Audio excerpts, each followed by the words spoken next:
Mario that you just cannot really do that because at that point you just get grabbed, you lose, you half your stock, right? And on top of that, they're playing on a small stage as they go to Smashville, so Skipper is gonna have an easier time cornering PikaForLife than he would have on, say, Final Destination.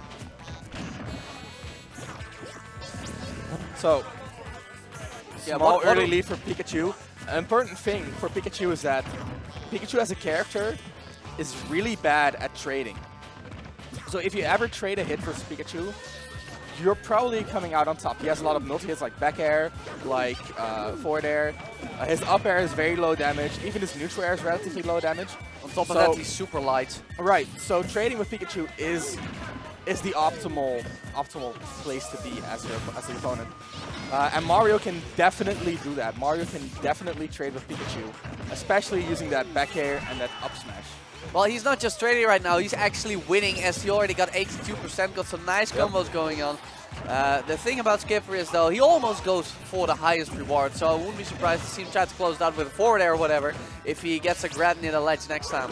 Okay, so one thing that is really important about, again, when playing as Mario is how good are you at shutting down his shield approaches. And there it was. That was a shield approach by Mario. And that is something you just gotta put a stop to that immediately and make...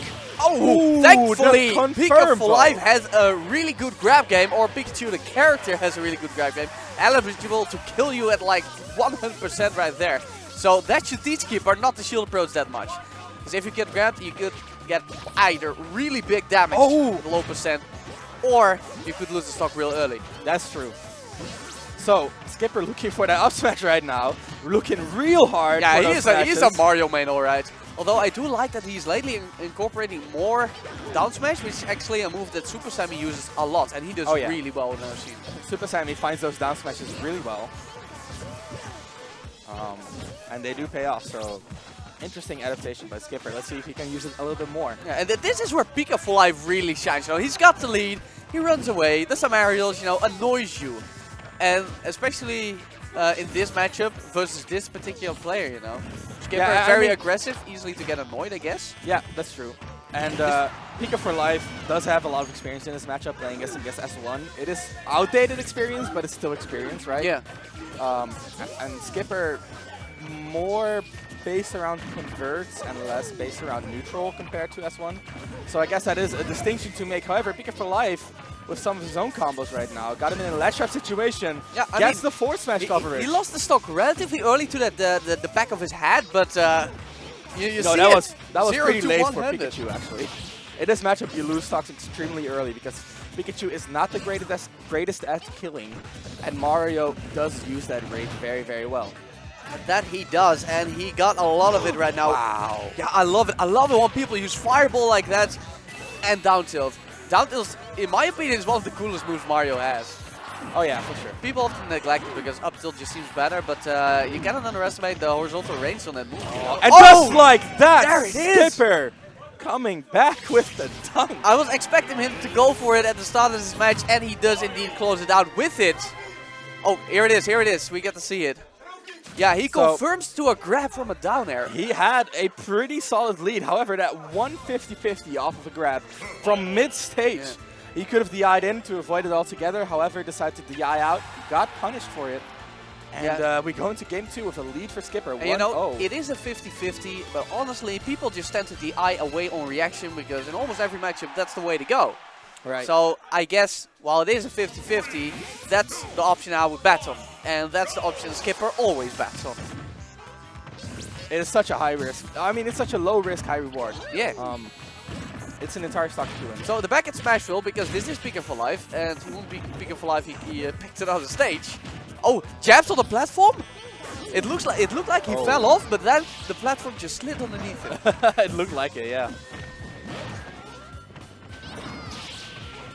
Nice little thunders. This time around, I'm hoping to see PikaForLife try to be a little bit more conservative. He does have a tendency to run into these aerials. At least that's what I noticed last match. And I'm really hoping he dials that back a good bit this time around. Well, what I see from PikaForLife, his defensive play isn't just run away, but often he will try to cross you up and get to the other side when you approach him. And that's where he usually gets hit hard. Like with the back hit of up smash when he lost his first stock in game 1. Oh yeah, that's pretty sharp. So landing forward air.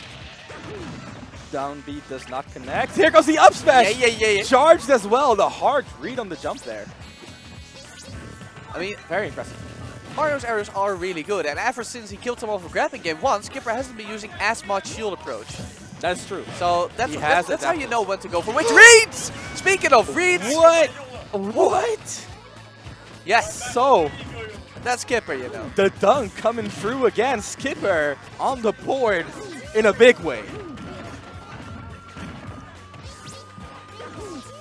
So I hope that taught PikaForLife not to try to not to mess with that forward air. He might. It is a top priority to try to avoid that move. He might just have air dodge because he may have tried to jump when he was in the DI 50-50 in the first game.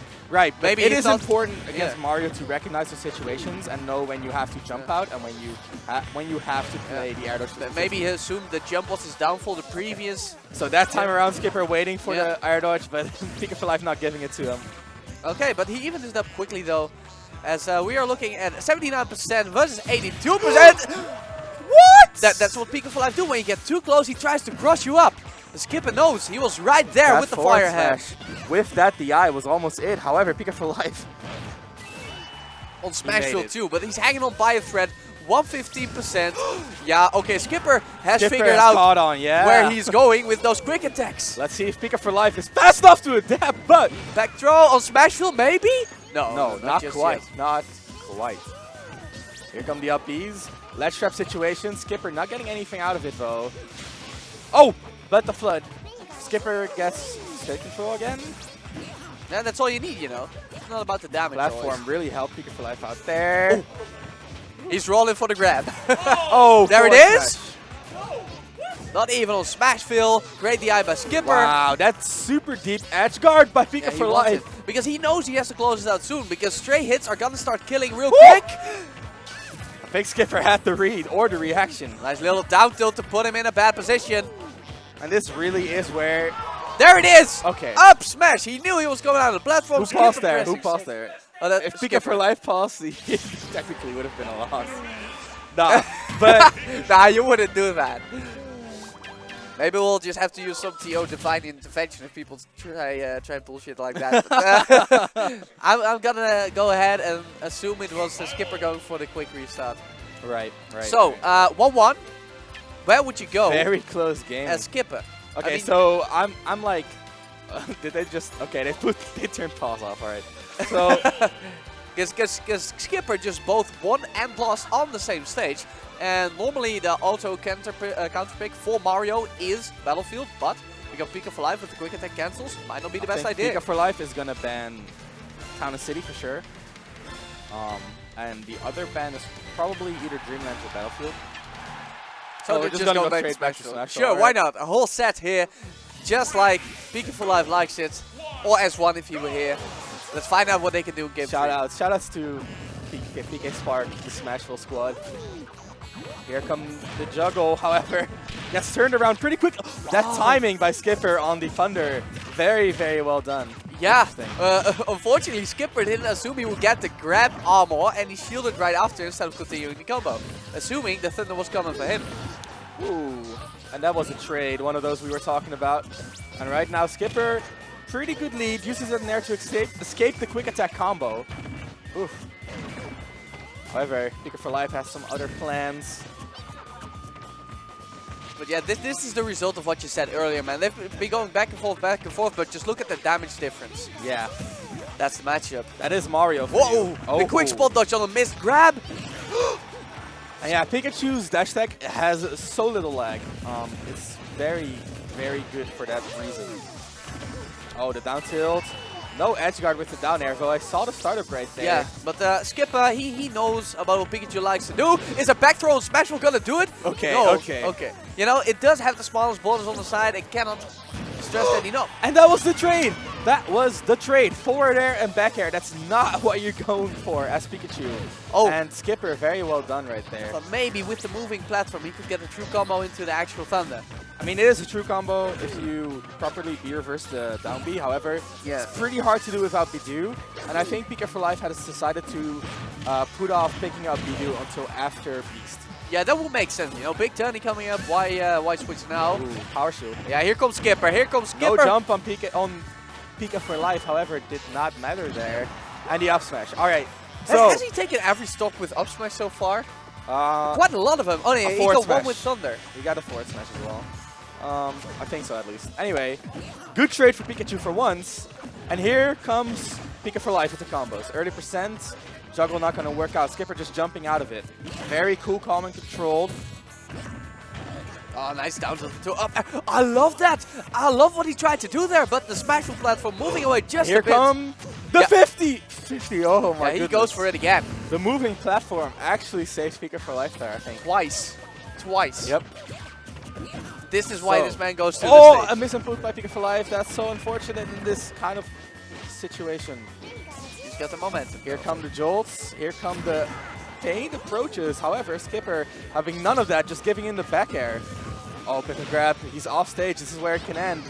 Can he get Free him? Thunder. That's free damage right there. No down air once again. Which is interesting because normally it's PikaForLife's trademark. His edge guards, his gimping, but it hasn't happened once the entire set. Oh yeah, Skipper is so on point with his early up Bs. Oh, And yeah. the up smash. Skipper, 2-1 victory.